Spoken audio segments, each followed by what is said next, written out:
The magic school test is about to begin. Students from every class were gathered on the same training field. The mission was simple: activate the visible zone and form a protection shield. Romy, the teacher and rank 6, showed her level of power by creating a magic zone with a precision that nobody could imitate. She manipulated her magic in several ways: defense, attack form, cross form, detached form. The dream of every student from the weaker classes is to one day reach her level. Then it was the newcomer's turn. No noble family, no training. Placed in class 7, the weakest class in the academy. All the students from the other classes had heard the rumors that he couldn't use any magic at all. When he stepped to the center and pulled off the defense form, everyone figured it was just luck. But when he did the attack form and the cross form, everyone was stunned because only students from the top classes can do that. But then he pulled a surprise. He tried to pull off a form that only CES class students can do, and everyone around him couldn't believe he was actually attempting the zone of deviate form. But the magic failed before taking shape, and everyone burst out laughing, whispering that a commoner would never pull off something that took years to learn.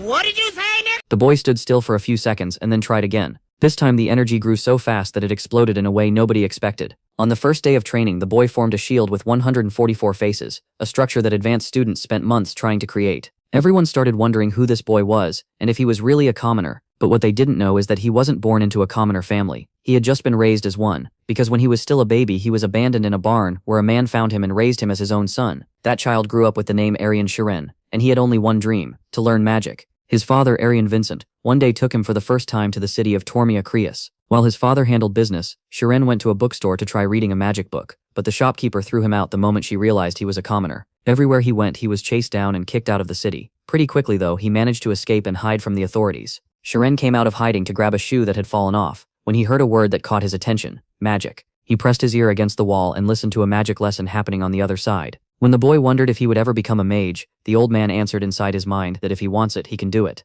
The boy was in shock, not understanding how the mage had sensed him. In that moment, the boy made the decision that would change his life forever. When he reached the top of the wall, Shiren froze because it was the first time he had ever seen a magic academy and a mage. When the mage called everyone to class, he didn't think twice. He just jumped over the wall and walked in with the other students. This mage is Miri Alpheus, director of a magic school and a 4th-rank mage. The MC begged him to show some magic, since he had never seen any. Alpheus was moved and put on a demonstration. He lifted all the students into the air with wind magic. Shiren was living a dream. When Shiren started falling, he was shaking so hard with fear that everyone burst out laughing. But he didn't care, because he had just experienced something he never imagined possible. But that wasn't enough. Now the MC wants to learn how to cast magic. The old man explains that it's complicated, but Shiren kept pushing until a demonstration happened. A student performed the spirit zone and asked how many stones he had in his closed hand. The girl answered 6, and the MC saw that she was right. What the fuck was that? The old man explains that you need to concentrate as hard as possible, until your mind expands and you can feel everything around you as if it were part of yourself. Shiren tried it right then and there. After focusing for a while, he opens his eyes and says he only heard sounds. The old man says that was expected, and walked away thinking the boy had failed, but Shiren knew he had pulled it off. On his way back to his father, he bumps into a group of bullies. Just when he was about to get beat up, a girl appears like an angel sent from heaven to save him. But what he didn't expect is that this girl was worse than those bullies, and left him getting beaten up anyway. After being used as a punching bag, this little devil of a girl walked up to him and said she was going to use him as a slave. While everyone was laughing, the MC was terrified. No, God, please, no, no! It was in that moment that everything in his mind, and everything around him started to freeze as if it had come alive. Shiren entered the spirit zone by accident, and suddenly the memory of the teacher's demonstration replayed inside his head. When he snapped back to reality, he unleashed an absurd burst of wind that sent everyone flying so high that when they hit the ground they broke every bone on impact. Amy was shocked and demanded to know who he was. When the crowd started closing in, she took off flying to avoid being exposed. Shiren ran calling for his father, understanding for the first time how cruel the world really was. Now we move to the top-rank noble family, Carmes, where Amy arrives home. She tells her father that a boy beat them. He barely reacts, saying she was only hurt because she probably skipped class again. Amy shrugs it off. She says she already learned everything they teach, and now she's bored. Her father asks when she plans to grow up, because genius or not, she's still too careless. Amy heads upstairs in a foul mood, but his warning, that one day someone will stab her in the back, stays with her. After a moment, she turns and asks if he knows anyone at the magic school. If he does, she wants an introduction. Winter comes and we return to our hero's home. His father asks where he is, and his mother says their son went into the woods to cut trees. That shocks him. It's still snowing hard, so his father goes into the forest to find him. As he walks, he remembers the spring day he first brought Chiron into these woods. Back then, he nearly lost him, and even then he felt something strange was going on. Now our hero stands before a tree, axe in hand. It looks like he's just chopping wood, but he's really trying to repeat the magic he used that day, the power he could only bring out by accident. He can't look into the past with clairvoyance, because he knows too little about magic, but he can still enter the spirit zone. In that state, he can sense everything around him. Touch, shape, smell. One glance at a tree tells him almost everything about it. Then he notices a strange glow inside it, though he doesn't know what it means. Still, he swings at that glowing point. He was just following the feeling, but the moment the axe landed, he understood. He could drop a tree in one strike. That had to be magic. His father, watching from behind another tree, had no idea what he had just seen. To him, it was like a bolt of lightning. Our hero thought he'd only gotten lucky, like that earlier day when he somehow landed the perfect hit. But then he understood it wasn't luck at all. It was about finding the exact point, so he kept practicing day after day. He repeated it again and again, waiting for that moment to come back. 3 years pass, and by fall, our hero has grown up. Now he knows you don't truly see with your eyes. You feel. He can cut down a tree with one clean blow. After meditating, he almost forgets to go home, even though 5 hours have passed. Everything around him makes him feel like he's become part of nature. He senses the grove, the worms moving, the roots drinking water. He can hear it all so deeply that 5 hours vanish. Then he remembers the old man's words. If he could do this, he would surely see another world. On that thought,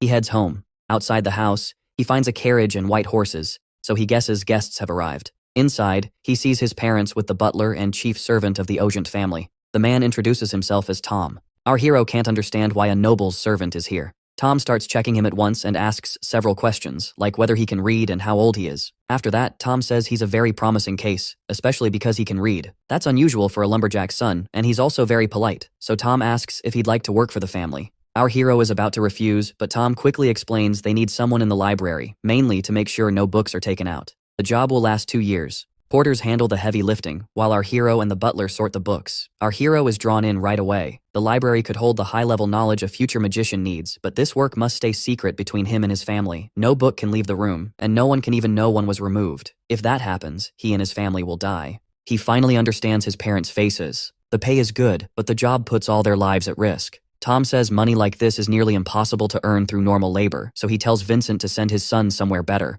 But Vincent says he listened because he wants his son to have a chance at his dreams. Tom laughs, asking if he really believes that. More likely, he just wants the money. Vincent pushes back. Tom can see the boy reads well, but still doesn't believe he can truly handle the work. Then he asks Vincent why he kept lying to his son if he really wanted to help him. That brings up the father's memories. He remembers his wife teaching their son a few words as a game. By 6, the boy could already read. He even looked like an aristocrat, but what stood out most was his sharp mind. Vincent often wondered if noble blood ran through him. He kept thinking that if the boy had been born to a noble house, he might have gone far, but they were poor, and Vincent was just a lumberjack. Once the boy started following the same hard path as him, Vincent became afraid. He'd raised him to live the life of a woodcutter. Then Vincent drops to his knees before the butler and begs him to hire his son, saying the boy is smart and can read. Vincent says he isn't asking for a single coin. He just wants his son taken from this life, even though he doesn't know what will happen next. Tom fixes his hat and says that since no one else will offer such a place, there isn't much to discuss. Then our hero speaks up and says he'll do it.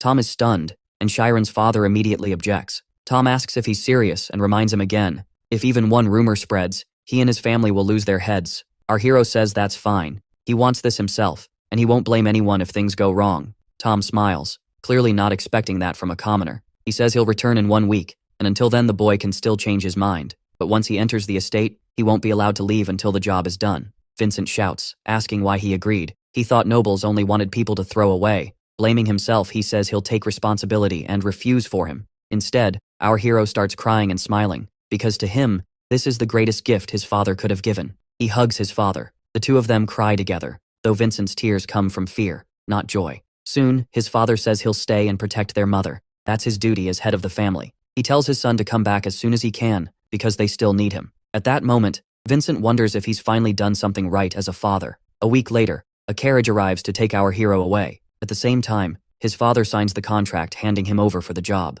The moment he signs, they snatch the paper away and rush our hero into the carriage. The door shuts, and the coachman starts talking. With his sharp awareness, our hero can still sense his parents standing there, crying. He reaches out toward them, but he knows he can't waver now. This is his one chance, and it could save him or destroy him. He has no idea whether he can survive 2 years among people with that much power. Then we learn about the kingdom of Tormia, where the Ogent family stands at the top, a warrior house that has produced royal swordsmen since ancient times. The former family head is a general and a third-rank state swordsman. The current head, Ogent Bishop, is 4th rank. Put simply, this family runs the city. On the way, the coachman pointed out the Ogent estate and its famous main road. Once our hero stepped out, he was asked if he was scared. People called this family monsters. As he followed the path inside, it finally started to feel real. He was standing before the Ogent family, second-rank nobles. This area held the butler's workspaces, their living quarters, and the room where our hero would stay. Then the butler we already know met him and started showing him around. The first stop was the library. Our hero could barely look away. The butler explained that every book here would eventually be moved to the sacred library. Until then, our hero's job was to sort them. Each week, he'd get a list, find those books, and gather them in one place. He would work from 9 to 6, but even after hours, he wasn't allowed to leave the estate without permission. After handing him a form, the butler said the head butler would explain the house rules and asked if he had any questions. After hearing everything Timurin had arranged, our hero knew this chance was worth risking his life for.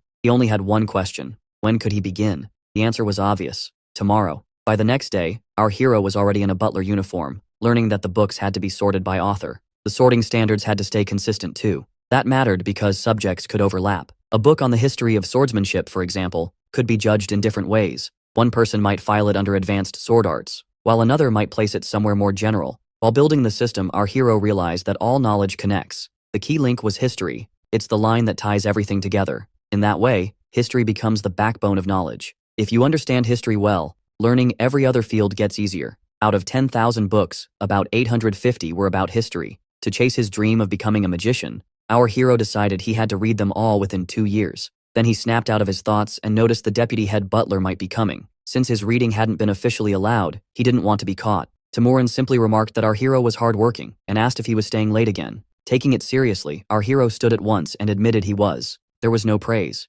Timurin warned him not to let his condition get worse, because he alone would bear the blame. Then our hero noticed Timurin step closer. He wondered if the man had seen what he was reading. Instead, Timurin only brushed the dust off his clothes and reminded him that this library reflected the family, so he needed to keep himself neat. If he looked sloppy, it could stain the Ogent family's image. He was also told to do something about his long hair. Our hero shook the whole time, but he gave nothing away. He understood the warning clearly. In this place, he had to watch himself for the next 2 years. He needed to be more careful so no one would have reasons to complain. He even thought about tying his hair back like his father. Still, a bigger problem remained. He could barely understand the book about the 3 empires and 7 kingdoms. Just learning Tormia alone was hard enough, so how was he supposed to grasp all of that? Did he need to memorize everything? Then he realized memorizing wasn't the goal. He needed to truly understand each line so he could use that knowledge anytime. One day he fell asleep over his books, and when Timurin came by, he noticed the mess around him. He also spotted the book our hero had struggled with for half a month. With a faint smile, Timurin asked the sleeping boy if he really thought he could succeed. If our hero had actually mastered those books, Timurin would have stopped him from reading them after work. But seeing this, he relaxed. Our hero just looked like a fool with oversized dreams. Even so, life in the Ogent library went on, and 3 months slipped by. Our hero kept at it, and sorting books slowly became easier, even enjoyable. He learned more about butler duties and kept managing the book records. He even started speaking with the other butlers, including the ones who failed to return books. That taught him something harsh. When books went missing, it was the butlers and servants who suffered for it. What shocked him most was that the nobles barely cared about the library at all. Even so, the place still ran, and he realized that only happened because the commoners supported it with real effort. Those same commoners risked their lives over things the nobles wouldn't even remember, so our hero decided he had to become cold and make no mistakes. It seemed safer to live as if he were invisible. Right then, a black-haired boy burst into the library yelling that he wouldn't die just because he skipped training for one day. From what he knew, our hero recognized him as the youngest son of the Ogent family. The shouting made it clear he had run away from training, which was apparently a serious problem.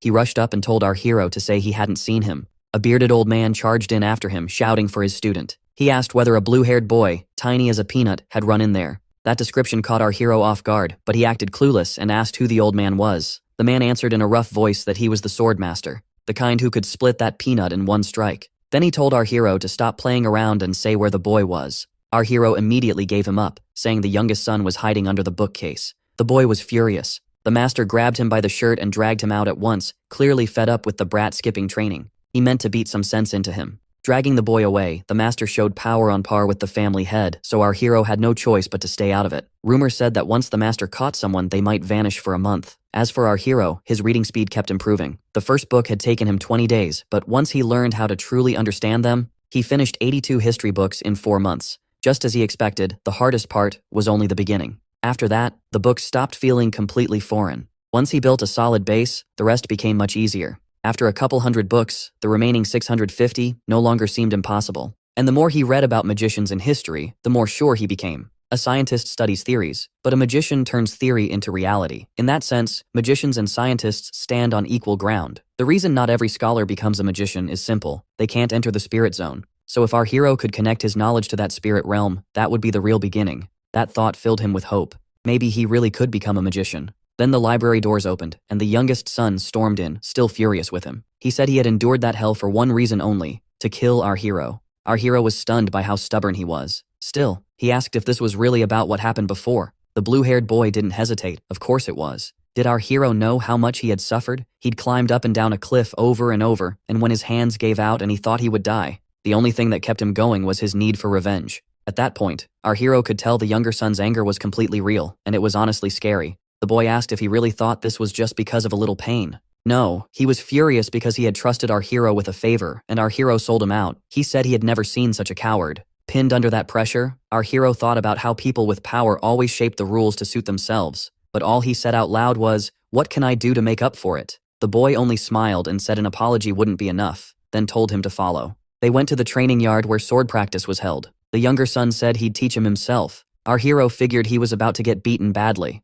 Still, he decided to take it. Better that than dying after wasting the chance his parents risked everything to give him. A sword was tossed to him, and the younger son declared a duel. Now he'd make him pay for what he'd done. Our hero still didn't get why he kept calling him a coward, but the younger son was furious because our hero had let the master punish him. To him, our hero had turned his back on someone who needed help. Then his expression changed, and he said that no matter how his family treated him, he wouldn't be looked down on by anyone. Not even our hero. He told him to attack first and said he'd only start after taking 3 hits. Our hero knew he belonged to the Ojnath clan, and even a wooden sword could still break bones. If that happened, how was he supposed to survive? So he decided to use everything he had learned. He only had 3 chances. His first strike failed. The younger son blocked it. Our hero couldn't even tell how. The second strike also failed, and the younger son mocked him, asking if he even knew how to hold a sword. But our hero ignored the insult and just counted his remaining blows. 1 left. He entered the spirit zone and started reading his opponent. The younger son noticed something was off. He moved to attack. Then his sword suddenly snapped. He stared in shock. Our hero realized he had pulled it off.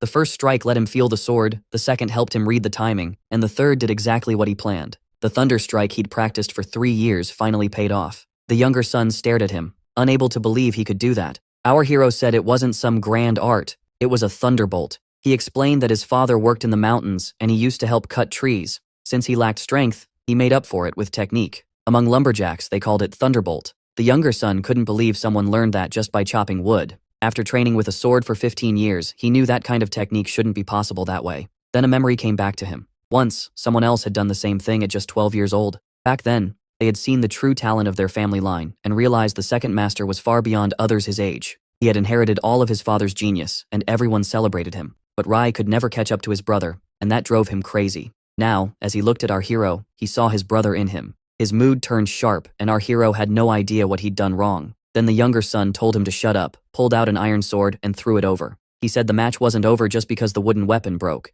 If our hero could destroy a sword like that, then he should be fought at his real level. They'd settle the winner in 1 month, with real swords. Our hero's hands shook as he held it. This time he could really die. He begged the young master to rethink it, saying he hadn't really learned anything, but the boy wouldn't budge. That was exactly why he was giving him a month. If he was skilled enough to master that technique, then he could figure out the rest. One more thing. He wasn't allowed to run, because the younger son had to beat him himself. Back at his books, our hero felt miserable after learning something important about the Ojnath family. The family head had black hair, and so did the eldest son. That eldest son was a 6th-rank state swordsman. The eldest daughter had blue hair and great talent too, but she chose music and became a pianist in the kingdom. The second son, Rai, also had black hair and was called a genius. So unlike his top-ranked brothers, Rai was seen as lacking. Even with a personal mentor, everyone knew it, and that made our hero feel even worse. He had already suffered enough beatings, and now he had gone and hit the pride of someone who'd spent his whole life being compared to his brothers. He thought if this had been about books, he wouldn't be facing death. Still, there was no time to sulk. He had to think, especially if he still wanted to become a mage. He'd grown up in the mountains, so he trusted his endurance. If he could at least learn some way to defend himself, he might survive. So he decided to do everything he could. At the same time, Rai kept training and finished his 100th lap. His coach was impressed. The time was even better than before. He asked if something had happened to make him work this hard. Rai snapped back, asking if this even counted as training. He was still standing, so he wanted something harsher. The old man could tell something was wrong. At first he guessed it was about Rai's older brother, but whatever the reason, he only said one thing. If Rai died, it wouldn't be his fault. What he brought out was a diagram Rai had studied for a long time. It explained the spirit zone used by magicians. But this other diagram belonged to swordsmen. Everyone understands their own body, yet a scheme is like the body pushed to its limit. It said masters of it can use every part of themselves perfectly, the complete opposite of a spirit zone. Should he try it? First, he decided to focus on feeling his own body. Still, he thought training in a scheme, the exact opposite of the spirit zone, might not work for him.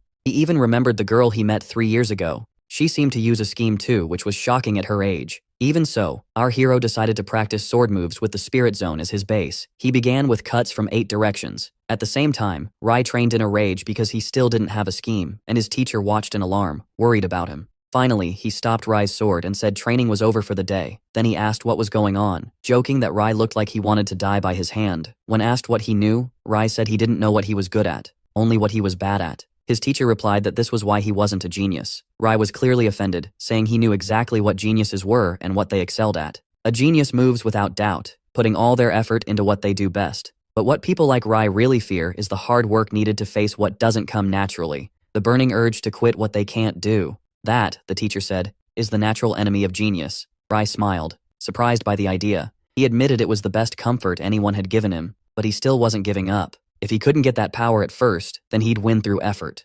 Swordsmanship, in the end, is the art of killing with movement, and because of that, it depends just as much on reading how a living enemy will act. So our hero trained by imagining an opponent. It looked like an enemy could strike in all kinds of ways, but most attacks really came from just 8 directions. That meant he only had to master cutting and blocking from those 8 angles, and he spent the whole month doing exactly that. He practiced them day after day. As soon as he finished one form, he moved right into the next, step by step. Again and again he repeated the motions, until one moment he let go of the sword and understood something. Swordsmen choose a path of endless repetition, and in its own way, the sword is just as limitless as magic. Thinking about what was coming, our hero quietly asked for forgiveness, because he likely wouldn't make it home alive. Even so, he had no regrets. Standing between life and death, he had still discovered an amazing new world. Soon, they arrived at the dimly lit Colosseum. Rai was already there, waiting to start. He only asked our hero one thing. Was he ready? What bothered Rai most was how much our hero had changed in just 1 month. His whole presence was different. Rai had to admit that last time, our hero barely knew how to hold a sword, and now he stood there calm, gripping a real blade before a fight to the death. Ryan got even more worked up and wondered if our hero had the same talent as his genius brother, but he pushed that thought aside and attacked, sure there was no way he could lose. Watching Ryan come in, our hero knew right away the gap between them was real. Even so, he could sense something most people couldn't. He could see the path of the sword itself. Ryan was shocked that his opponent could read his blade at all, and even more shocked that he wasn't scared. Still, our hero kept telling himself that even if he couldn't erase his fear of death, that fear came from a future that hadn't happened yet. If you stop thinking about the next moment, anyone can leap off a cliff. This wasn't just about being ready to die. Our hero was forcing all the fear and rage inside him under control. Ryan's eyes lit up. He wasn't afraid of death either, and he charged straight in. Our hero saw it coming and blocked the strike from the right. Ryan expected that much, but he believed some walls couldn't be beaten with tricks alone. So he pressed harder, swinging again and again with brutal speed and power. Our hero realized his synesthesia let him read the sword, but not fast enough for this. Then Ryan landed a hit on our hero's chest, and blood spread across his clothes. A strange light flashed in his eyes because he knew the next strike was already coming. He flipped away to dodge it and barely made it. Our hero couldn't figure out what he was doing wrong, while Ryan started to smell victory. Seeing our hero so lost, he asked if he finally understood how weak he was. Ogun's sword style was made for training with a great sword, so there was no way he could handle Ryan's heavy blows. Ryan had trained every gift he had, even to the point of breaking his bones, just to gain enough power to tear our hero apart. But to our hero, the fight only felt stranger. If that last slash had really been meant to finish him, Ryan should have followed through from below and cut into his side. Instead, his swings were too wide. That made our hero realize Ryan wasn't good at everything, and didn't understand the sword as deeply as he thought. Ryan relied on techniques, but lacked the insight to use them well. Once our hero saw that, he knew Ryan's real combat level was lower than it looked. So our hero rushed forward again, now knowing he had to change tactics. This time, he took the offensive. Ryan never saw that coming. He couldn't believe our hero was forcing his way toward him. Without noticing it, Ryan had backed him into a corner, yet simple attacks were suddenly hard to block. Our hero noticed Ryan's stamina was almost gone, so he kept a steady rhythm and saved his own strength. Ryan snapped. In front of him stood what felt like another copy of his genius brother, and old memories came rushing back. He remembered that twisted smirk, like he was being told not even to look up at someone so far above him. Furious, Ryan shouted that he would become the greatest swordsman in the world. Then he lunged again, and our hero couldn't tell what he was doing. Was he not thinking at all? But when he looked closer, Ryan's blade had become unreadable. too fast and too wild to follow. Now there were countless possible attacks in front of him. The next strike came so suddenly our hero only caught it at the last instant. The impact was so hard that a sword flew from someone's hand. But it wasn't our hero's sword, it was Ryan's, and he couldn't believe it. At the very last moment, our hero changed his grip and knocked the blow away. Ryan stared in shock, with only one thought left. What exactly is this guy? Our hero was just as stunned. He could hardly believe he'd won such a brutal fight. But winning brought a new problem. This was still a duel with an aristocrat, and after hurting Ryan's pride again, anything could happen. Our hero kept his sword pointed at Ryan, while Ryan hit his own head and muttered that he'd lost again. Then he told our hero to kill him. He wouldn't complain. Our hero asked if he was serious. When Ryan tried to speak, our hero cut him off and asked if he really thought he'd survive after killing someone of Ryan's status. Ryan started to say they had both risked their lives, but our hero shouted back that Ryan chose that risk. He was only trying to survive, and this whole duel had been stupid from the start. Somehow, the blame had been pushed onto our hero from the beginning, just because he didn't want to train. Ryan asked if our hero was saying he had betrayed him instead of showing respect. Our hero had a sharp answer. He said Ryan should think about the position he'd put him in. Caught between the youngest son and the fencing teacher, any honorable man would have never forced a butler into that. He drove it home by asking if Ryan had ever stopped to think how proudly he had stood against his own teacher. Only then did Ryan see how it looked from the outside, and realized he had acted like a complete jerk. Right after that, our hero collapsed from pure exhaustion, nearly dead on his feet. Ryan just stared, confused. Weren't fighters supposed to trade respectful words after a duel? Instead of the cold warrior he'd just faced,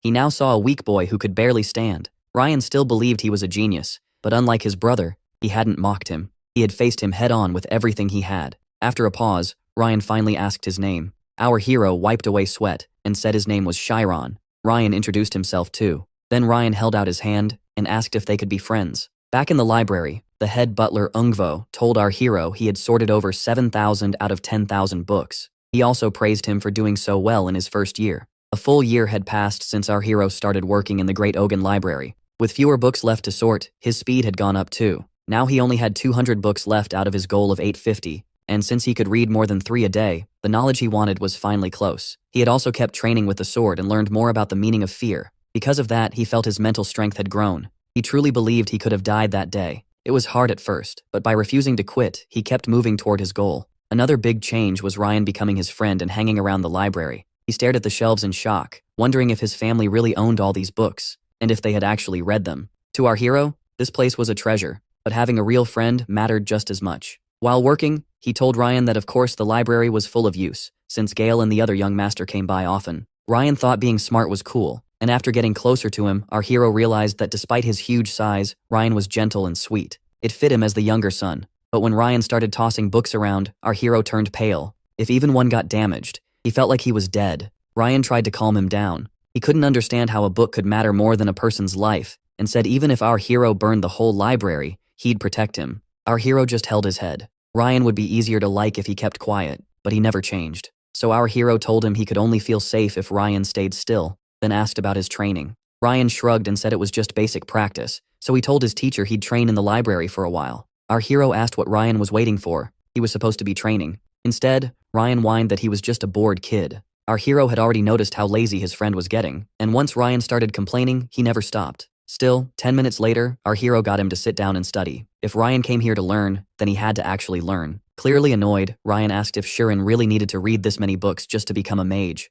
Our hero said yes. He was still behind since he never had the chance to study before coming to the library. Now he had read over 600 history books and knew almost everything in them. Ryan was stunned. He couldn't understand how our hero read so fast. They were the same age, but Shirin felt way more grown up. Ryan grabbed a book and said he'd read enough already. Just from the preface, it asked who would win, a magician or a warrior. The author had spent his life chasing that answer, but the book immediately wandered off into talk about the shining mountains of Artesian. Then it mentioned a man-eating tree living 6,000 meters up in those mountains. Ryan gave up right there, saying none of this was helping. Our hero snapped and asked why he stopped. He tried to make Ryan keep reading, but Ryan complained the book didn't even have sword pictures. Our hero insisted he couldn't judge it after one page and pushed him to keep going. Ryan still didn't care. To him, no sane person would even set up a fight like that. Then Ryan's older brother walked in and casually said the swordsman would obviously win. Our hero quickly bowed to greet the young master, while Ryan frowned and asked how he knew that. Our hero froze, wondering if his brother had heard everything.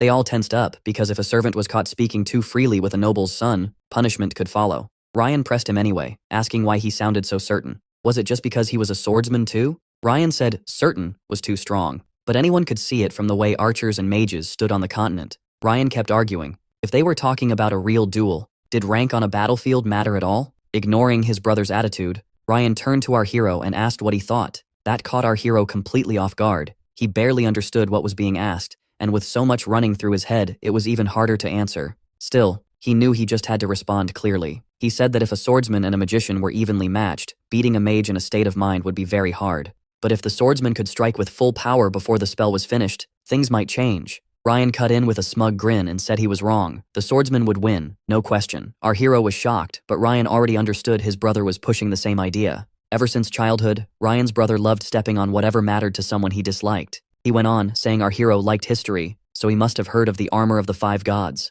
Our hero stayed quiet, and Ryan asked if that was the artifact that breaks a mage's state of mind. Our hero pictured it at once. A mage's natural gift is that state of mind, and fighting one in it is like trying to battle sharks in the deep sea. But if something could remove the water, the sharks would lose their edge. Anti-magic did that to mages. If the state of mind couldn't reach that armor, then magic couldn't either. How could any mage fight someone wearing such an artifact? Still, anti-magic was mostly theory, since it was made from dragon heart mana and cost a fortune. Its unstable nature made it even harder to perfect. Even Yakra, master of the oscillation equation, only brought the armor of the 5 gods to 65% of its full power. Each piece cost as much as a kingdom's yearly budget. Ryan got annoyed. If it was that impossible to get, then how was the swordsman supposed to be stronger? His brother said the funny part was that mages created anti-magic in the first place. Ryan couldn't understand why they would make something like that. With a proud smirk, Ryan explained it was simple. There was huge demand, and selling it made mages rich, so no one needed to buy some priceless legendary armor. He looked around and asked if they understood now. In his view, mages were just pathetic people selling their own kind's weakness for money. Ryan was about to argue, but our hero lit up and said that was exactly what made magicians great. Ryan stared at him and asked what he just said. Our hero didn't back down. Anti-magic, he explained, was made by mages to limit magic in places where it wasn't allowed. It was also used well as protection in magic schools. Yes, it could be turned against mages, but that didn't lower its worth. It was still a gift of knowledge made for the good of everyone. So from that alone, he said, you couldn't claim a swordsman was stronger than a wizard. Ryan's brother was irritated, especially because his little brother was still laughing. He spun around and said ideals and reality were different. In real combat, a magician still couldn't beat a swordsman. He said it only because he refused to lose. And after he left, Ryan and our hero burst out laughing. Our hero joked that during that whole talk, he honestly thought he might die. Ryan was thrilled. Chiron had made his brother look worse than anyone ever had. He laughed and said if our hero's tongue were a blade, he'd be the best swordsman alive. For Ryan, the whole thing felt refreshing. Maybe ideas and reality were different, like his brother said.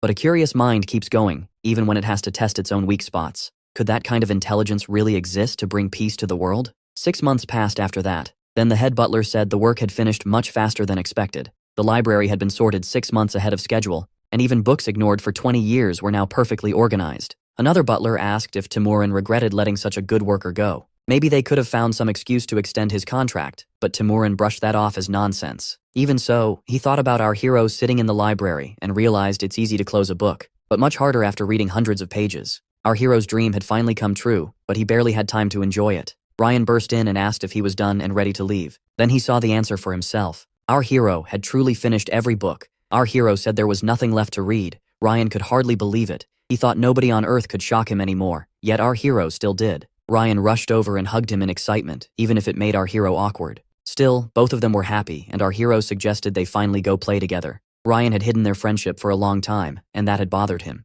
Hearing our hero say it out loud meant a lot. Our hero hadn't realized Ryan cared that much, and he felt sorry too. Most of their time together had been in the library, so he was really curious about how Ryan lived outside it. Ryan excitedly said he could show him everything now, especially since the whole family was away today. When our hero stepped outside, he was intimidated by the huge mansion and couldn't believe he was really allowed to go in through the main gate. Ryan told him not to worry. His family wouldn't be back until evening. Inside, the mansion was so quiet it felt empty, and even one room seemed as big as his whole house. He still had a hard time believing Ryan came from a family this rich. Ryan's room was at the end of the hall, and it was the smallest one there, more like a plain little training room than a noble's bedroom. The two spent their last bit of free time playing cards together. Ryan hated losing, and started to wonder if our hero was using his special state of mind to cheat. But our hero explained it was simpler than that. Ryan always gave himself away. Whenever he drew an ace, he pushed the card forward a little, and his face made it obvious when he had a pair. When Ryan asked how he noticed so much, our hero said, observation works best when you don't lock onto one thing. If you watch the whole person instead of one move, you can guess what comes next. Ryan's head felt ready to burst, from all that information and from losing again. He wondered if awakening his own scheme would help. Our hero encouraged him, since that was what helped him enter his own state of mind. Still, Ryan kept bouncing between understanding everything and understanding nothing. Then our hero spotted a novel by the window. He wanted to read it, especially after spending so long stuck with plain history books. But when he turned back, Ryan was already asleep at the table. He must have been exhausted. Our hero checked the time and wondered when the family would return. Then he heard a piano. After a moment, he remembered there was only one person in the house who could be playing. It was the court pianist, Rena Ogent, Ryan's older sister. She turned and asked what he thought of the sonata. He froze, hoping she hadn't noticed him. Once he stepped in, she asked if he was new, and he explained he'd been sorting books in the library for a year. From her reaction, she already knew him by rumor and had heard he was smart for his age. Then she asked if he had ever played piano before. Our hero stayed cautious. A real expert was in front of him, and Ryan had called his sister the most dangerous person on the estate. Then she invited him over to sit beside her so she could teach him. He could barely believe she really meant next to her at the piano. She told him it was fine. No one would dare scold him if she gave permission. Seeing how firm she was, he knew he couldn't politely refuse. And honestly, when else would he ever get a chance to sit at a piano? She started teaching him the notes and how they worked. She showed him which keys to press and in what order, and he listened closely. He enjoyed it so much that she even praised him. After a while, he asked if he could try. She reassured him that everyone starts out badly, but the second he touched the keys, she realized his hand position was completely wrong. Even so, he played with total confidence. She almost stopped him, thinking he was doing everything incorrectly. Then she hesitated, because despite all that, the melody sounded nearly right, like he was copying her whole performance by ear. Our hero was using his zone, and with each note he adjusted and got better. She couldn't make sense of it. This wasn't normal practice at all. Somehow, he grasped the whole idea almost instantly. She even started wondering why someone like him was working as a butler in the first place. Noticing the way she looked at him, our hero stopped at once. He thought he had gone too far. Right then, a voice behind him yelled for her to stop playing. The speaker was annoyed. He had only just managed to fall asleep, and she started playing the moment she got back. Our hero turned and saw his friend Chiron, who immediately asked what he was doing there. His sister looked surprised that they knew each other. Our hero wanted to deny it, or at least avoid the topic. But Rian cut in and openly called him his friend. Our hero had tried to keep that hidden, yet Rian brushed it off and said even if his sister was a wicked witch, she wouldn't care about something like that. Our hero couldn't understand how she could not care. Then she stepped in and calmly said there was nothing wrong with it. If her brother called him a friend, then that was enough for her. She added that her brother might be pitiful, but he takes responsibility for his words. Then she asked our hero what he had been thinking about while playing. Her question caught him completely off guard. Everything he thought he understood about nobles for the last 16 years was falling apart. She didn't mind her brother being friends with a peasant, and that shocked him so much that he asked Rian why he had called her a nasty witch when she seemed kind and beautiful. Rian instantly broke into a cold sweat and looked like he was staring at a monster ready to swallow someone whole. Still smiling sweetly, the older sister said her little brother was a bit hopeless, so she was glad he had a friend like our hero. Rian then nervously asked why she didn't just take him into the family since he was so cute. She stared at him, surprised he was acting close enough to offer her away like that. Rian quickly tried to backtrack and act like our hero was the one in danger, not her. Too late. She grabbed him by the neck and slammed him to the floor for speaking that way to a lady. Our hero just stood there stunned, because every idea he had about noble behavior was getting wrecked. After getting beaten down, Rian asked why she was home so soon. She asked if he knew Paradise was being certified today. She had come to pick him up, and they were leaving tomorrow. Their grandfather would arrive later to see him too. Rian sagged at the news and muttered that it really was time for that certification. Our hero didn't understand it yet, but he could see how upset his friend was. The certification was an official standard for archers and mages, recognized not just in the kingdom but across the whole continent. Every year, around 1,000 people took the test, but only about 20 passed. There were also unofficial licenses. For example, graduating from a kingdom-approved school like the Academy of Magical Theists could make someone an uncertified 10th rank mage. After that, they could raise their rank by earning achievement points through guilds and associations. But since most people chase money and fame, the official certification still matters far more. It was amazing that Rian's brother Rai was taking the test at only 18. Rian just said geniuses are different, especially when their family backs them all the way. His sister didn't tease him about it. Instead, she told him to stay strong, patted his head, and said she was going to make dinner herself since seafood had arrived from the king's palace. Before leaving, she smiled at our hero, said it was nice meeting him, and asked if they would see each other again. He was completely taken by her and started wondering the same thing. The problem was that he was leaving the mansion tomorrow. Then he asked Rian if his sister had a boyfriend. He instantly tried to cover it up, saying it didn't matter and he was only curious, then begged his friend to forget he asked. But Rian was already grinning. He took off at once while our hero dropped to his knees, begging him to stop. Our hero chased after him down the hall thinking Rian had looked depressed a second ago, and now he was full of energy again. Rian ran to the stairs and shouted through the whole mansion, asking if his sister had a boyfriend. Shiren immediately tried to shut him up. The servants were left confused, trying to figure out what they were yelling about. His sister, though, calmly told everyone not to mind them. She said they were just kids messing around, then told the staff to prepare the fish and head to the kitchen. But someone else had been watching the whole scene. A strange man asked whether Rian had any guests scheduled and who the young boy was. He was told no visit had been planned, which made it even stranger. The chief butler said he remembered the boy, and Timorin ordered that he be brought to the office. Later, Rian was out in the woods training. He said he'd only practice for 10 minutes. His teacher was glad to see him training again, especially after such a long break. The last time, Rian had lost interest almost right away. The teacher guessed that if Rian got into the palace, his attitude towards studying would change. The only real issue was his scheme. Then, while Rian was distracted, the butler rushed over and told him to return to the palace. Rian asked who wanted him. If it was his sister, she could do whatever she wanted. But the butler said his sister sent him with urgent news. His temporary butler, Shiren, was in danger. He might be killed. Rian nearly choked on his water. He couldn't understand it. Shiren was supposed to leave today. The young butler only knew that Chief Butler Lewis had sent a report to the family head, and the mistress said it all had to do with Rian. Shiren changed clothes right away and prepared to head back to the mansion. His master stopped Rian and asked what was serious enough to make him rush off like that. Rian didn't hide anything. He said his friend Shiren, the butler, had likely been discovered by his father. He told his teacher his father might forgive it if someone spoke for him, and promised to come back and keep training later. His master refused. By then, Shiren was already in the hall, kneeling before the head of the family, who declared that he would be executed. No one there understood how things had gone this far. Still, Timorin pitied him. He should have known there was a line he could never cross. His sister tried to speak, but their father shut her down. Too many servants, and even the chief butler's report, said the boy had acted too freely around Rian. So the family head asked Shiren if he had read the contract. If he had, then he shouldn't object. Still, was there anything he wanted to say? Shiren lifted his head and asked one thing. If he was the young master's friend, what would happen to Rian? The servants stared at him in shock. Why wasn't he begging for mercy? Even the sister was stunned that, in a moment like this, he was worried about Rian. The chief butler hated that answer. He called Shiren a fool, like all commoners, and asked what could possibly happen to a noble for associating with him. But Shiren stayed calm. He said it plainly. Rian was his friend. They had been friends for a year, and that wouldn't change. The family head couldn't understand why he was so calm, and took it as disrespect toward the Ogent family. He ordered the chief butler to deal with Shiren quietly and make sure no one else learned what happened. His daughter tried to object, but he cut her off. Shiren had confessed, and the matter was settled. He made it clear that the choice was final. There was no turning back. A lot of the butlers wanted to help Shiren, but they knew they couldn't step into noble affairs. This house was their whole life, and to protect it,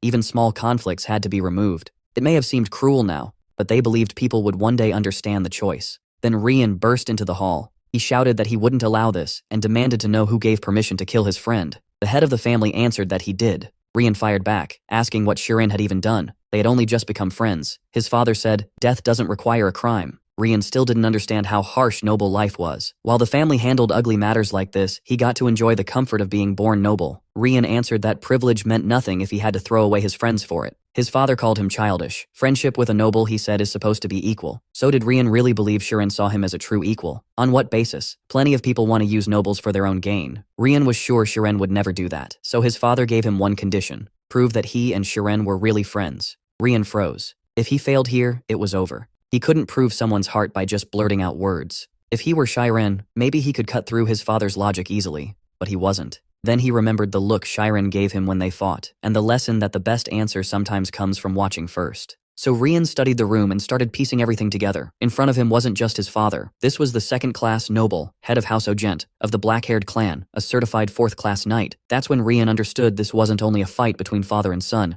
It was a duel, and in that moment, he reached for his sword. 30 minutes earlier, Rian had begged his teacher to let him go because his friend might be killed. His master asked if he meant the boy from the library. Then the teacher said the boy was only a commoner. Rian was stunned. He never expected his master to think the same way as the others. After all, they were the ones who said that crossing swords with someone could lead to real friendship. His teacher then asked what mattered most to aristocrats. The answer was simple: remove anything that harms the family's name. Did Rian really think he mattered as a friend when, in their eyes, he was worth less than a bug? His master reminded him how much pressure nobles live under and told him not to ask him to solve this problem. But Rian couldn't stand aside. He was the one who asked Shiren to be friends, and more than that, he didn't want to be a coward. His master saw how serious he was. He knew his student was honest, even naive, but feelings alone would never make him a great swordsman. That was exactly why he believed in him. So he held out his sword and told Rian to take it. He would let him go, but if Rian wasn't ready, he shouldn't take another step. Rian accepted and said he would never forget this. His teacher left him with one final thought. Abandoning a friend is like abandoning part of yourself. Now Rian knew this was a sword fight, and his own life could be on the line. He gave a short laugh. His father had almost cornered him again. But if his father wanted proof, Rian had only one answer. Believing Shirin was his friend was proof enough. The family head said this wasn't about money. Noble honor was already sinking, and he was willing to cast off even his own son to keep the family from falling further. Everyone was stunned by those words. Rian bowed and said that if protecting his friend meant leaving the family, he would accept it. His father told him to raise his sword. If Shirin truly was his friend, then he should be ready to risk his life. Rian slowly drew the blade. That shook his father. He never imagined his son would stand with a sword in hand before him, but Rian said he wasn't aiming it at him. He was showing his resolve. His father still couldn't understand it. His younger son didn't even fit in with other nobles. Yet instead of staying among equals, he kept someone lower by his side, as if to feel better about himself. Rian said his father was wrong again. Shirin was the better person between them. All Rian wanted was for his friend to shine even brighter. The family head pointed at Shirin and demanded to know what he had done to make his son act like this. How had he convinced him to become friends? Shirin tried to answer that he had done nothing, but Rian cut in and told him not to say a word. He said he would protect him. Shirin told him to calm down. This was his burden to carry. When Rian first asked to be friends, Shirin had known a day like this might come, a choice between friendship and his life. Even if he died here, he said, he would never regret being friends with someone like Rian. The words hit so hard that even Rian started crying. He answered that this was exactly what he wanted to say. Banishment or not, they would still be friends. Everyone watching was reminded that no matter their title, they were still people with real feelings. A true friend is someone who never turns away, and everyone either has a friend like that or wishes they did. Then the family's grandfather arrived. He barked at them for putting on such a scene, then laughed at how wild young people could be. His sister relaxed at once. Sure, things would be okay now. The family head had expected him later, but the old man had come early after his companion ran off with a young maid. Shirin could hardly believe it. This was General Tormia himself, a third-degree swordsman, and Rian's grandfather. He took his seat and remarked that the hall was just as noisy as ever, adding that youth really is the best time of life. The family head looked completely thrown off now. He insisted nothing was wrong. This issue had already dragged the family's image through the mud, but Grandfather Reina said not to rush. He had watched everything from behind the scenes, and since so many people clearly had something to say, they should hear them out. The first to speak was the eldest daughter, Reina. She said that even though she had only met Shirin yesterday, she could tell he was bright and talented. On top of that, he had followed every rule of the contract and was supposed to leave today anyway. With all that in mind, it was hard to claim Shirin had evil intentions toward Rian. So in her view, his actions were not some stain on the family's honor or name. After hearing his granddaughter, Grandfather turned to his other grandson, Rai. Rai started by saying he didn't like the boy, and that made his father happy for a second. Then he added that it didn't matter. His father was stunned and asked what he meant. Rai made it clear. Even if he disliked him, he had no right to choose his brother's friends. He just wanted this whole mess over with so he could finally leave for the royal palace. Grandfather heard him out, joked that this house was more fun than his own, and moved on. Next, he called on the one person who knew our hero better than most, Timorin, the deputy butler. He understood servants usually aren't allowed to share opinions, since they only carry out their master's orders. Still, Timorin said Shirin had done every task perfectly, and even finished 6 months early. The chief butler got angry, but Grandfather cut in and asked if he knew about the boy's friendship. Timorin said he only knew Shirin spent a lot of time with the young master. He didn't know they were friends, but he added that if Shirin were just some ordinary child, he never could have sorted 10,000 books. By then, everyone could feel the tension easing. The only one still pushing for punishment was Shirin's father. That's when Grandfather said he couldn't allow it. His granddaughter looked confused, but the father was suddenly pleased. Grandfather explained that yes, Shirin and Ryan were true friends, but this still had to end. If it kept going, rumors would spread, and their enemies could use that as a weakness. Everyone in the family held an important place in the kingdom. Even Rai had a certification test ahead of him. Grandfather said a family this big carried heavy burdens. He called Shiron a smart boy and said he should understand. Then he looked straight at his grandson. He could tell Ryan was serious. Still, Grandfather said he didn't yet understand how much weight came with countless lives depending on a family like this. Then he asked Shiron what he thought. He knew our hero had taught Ryan what real friendship was, but could he end it here? Shiron answered that he couldn't. That shocked everyone. Shiron went on. If he truly became a burden to Ryan, then he would never see him again. But that still wouldn't stop him from calling Ryan his friend. They were friends, and with that in mind, he would obey whatever they decided. Ryan was hurting. Even if Shiron survived, losing him would still break him. Deep down, he knew leaving his friend would be like losing part of himself, so he refused to accept it. He drew his sword, and his sister yelled for him to stop. Too late. He drove the blade into the floor and declared that he, Ryan Ogent, third son of the Ogent family, would become Shiron's sword from this day on. His father shouted that his son was a complete idiot. The oath of knighthood dated all the way back to the founding of the Kingdom of Tormia, during an age when nations fought endlessly over land. Atholphus I, the strongest among them, united those lands and built Tormia. But the new kingdom still had to deal with powerful neighboring states, so defeated kings were allowed to keep ruling their territories, and from that came the famous Knight's Oath. In exchange for swearing to serve only one lord as that lord's sword, they were granted noble status. That was how the nobility began. So taking this oath was no small thing. Everyone was stunned.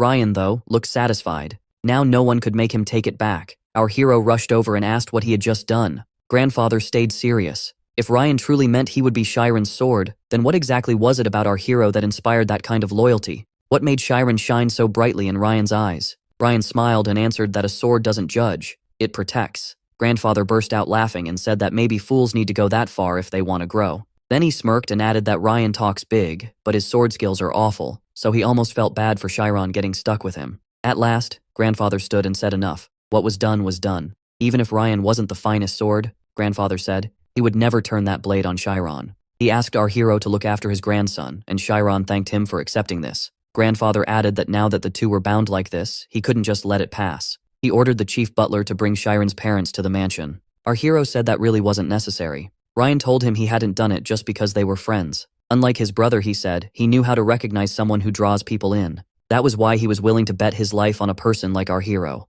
Chiron turned red. Those huge words again. Feeling the pressure, he muttered that Ryan would need to train a lot harder if he planned to protect him. While they were talking, Ryan's sister came in and asked if it was true her brother had lost a duel. Then she noticed him on the floor. Ryan barked at her to leave too, but our hero said she had helped them a lot this time. Ryan asked what their father and grandfather were doing now. She said things were complicated because of the Knight's Oath, and the adults were trying to figure out what to do next. Still, their father wanted to send both of them to the Kaizen Swordsmanship Academy, since Ryan had already said our hero had talent with a sword. Shiren was shocked, but she said he was practically family now, and she'd already told them about his ability. It seemed the whole family wanted Shiren to outdo Ryan. Ryan yelled that he was being sent to school right when he could have spent all day playing with Shiren. While his sister hit him for that, he blurted out that Shiren would become a mage because he had awakened the spirit state. She froze, then started thinking hard. Had her brother really sworn himself to a future mage? Wouldn't that make a swordsman look weaker than a wizard? Ryan's only answer was to tell her to get out. Then it clicked for her. During their last fight, our hero had used the spirit zone.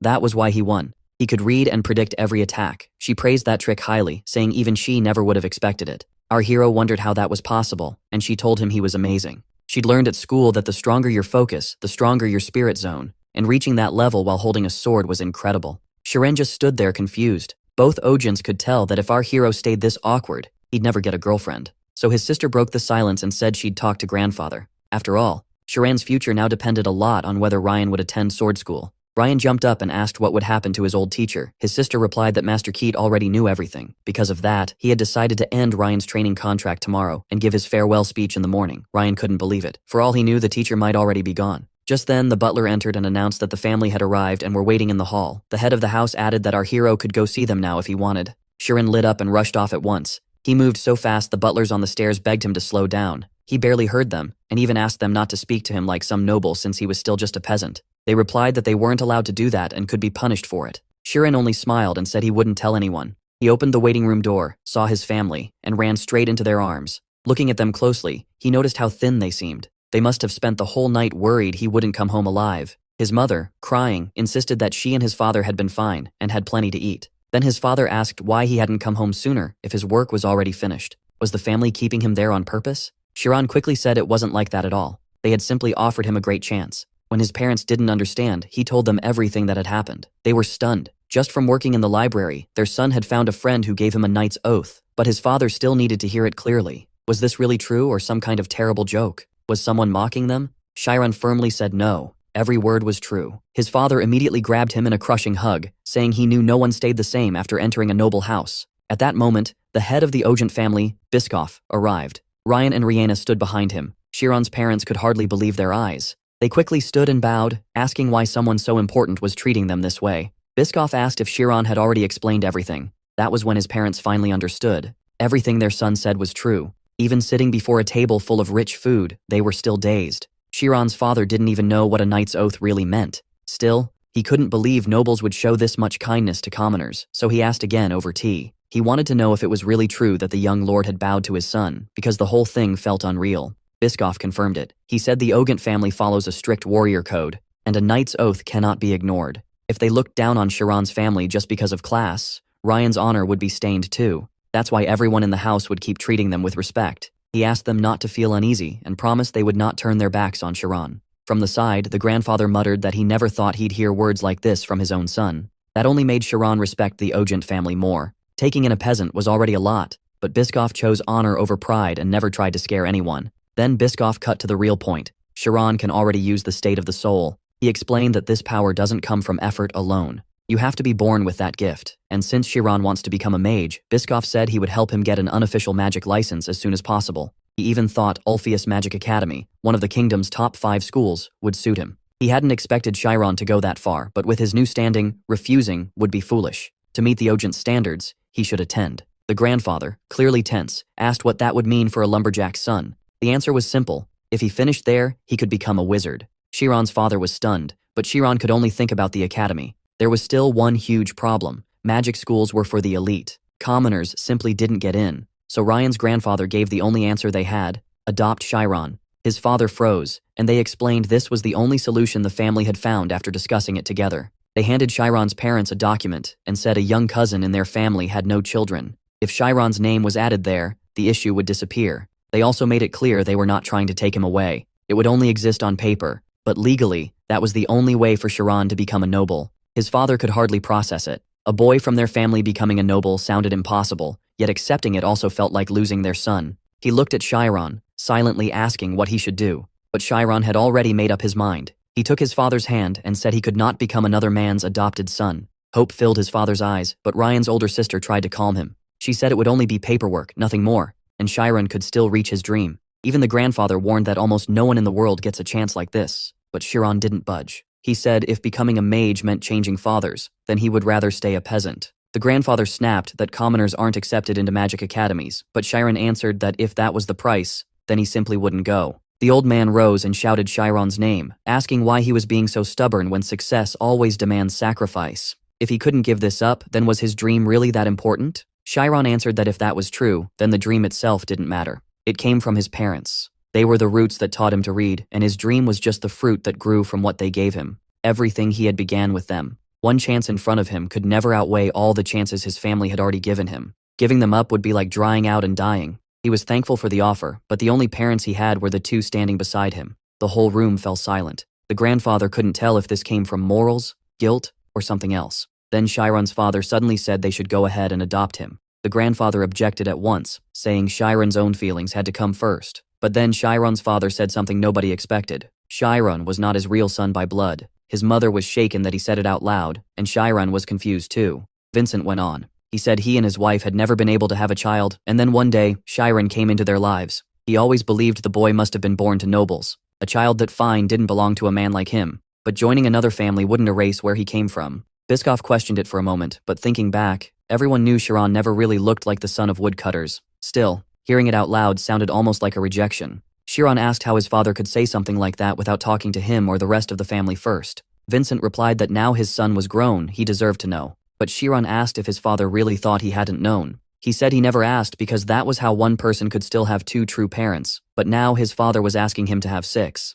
Vincent broke down, sweating and crying, because he only wanted Chiron to keep chasing his dream. Chiron said he wasn't giving up on it. He just wanted his father to think about how it would feel to be abandoned by his parents twice. Vincent pulled him into a hug and begged forgiveness, swearing he would never let that happen. He promised he would never leave his son and asked Chiron to forgive such a foolish father. Everyone there understood that parents often hurt their children while trying to help them. Raising a child without support hurts parents too. After watching all this, Biscoff finally spoke. He said Althea's Magic Academy had a few special arrangements, and maybe its headmaster would agree to one. The grandfather couldn't imagine a man like that agreeing to anything, so he asked why Althea's would ever owe him a favor. Biscoff just smiled and said that for a man who could twist even his own ears, his son was proof enough. 3 days later, while Ryan was preparing to leave for fencing school, the Ogent family let Chiron's family stay in their home for a while. Even after apologizing to Chiron, his father kept wondering how long he could keep his courage up this time.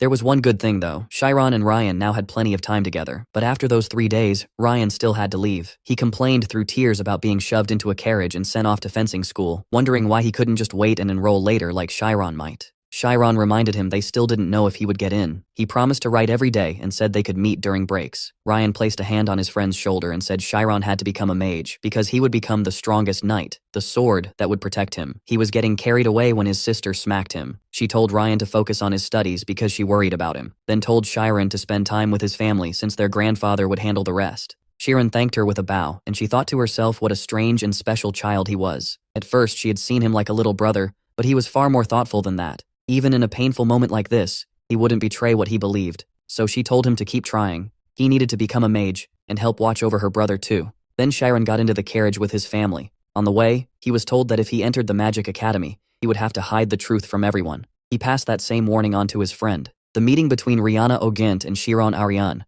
two fierce young hearts, would later be remembered as the start of an event that shook their whole world. Then the story shifts to Althea's Magic Academy. Grandfather Ogenta sat with his tea and asked what was wrong, since the man across from him had been thinking in silence for half an hour. It was the old man we met long ago.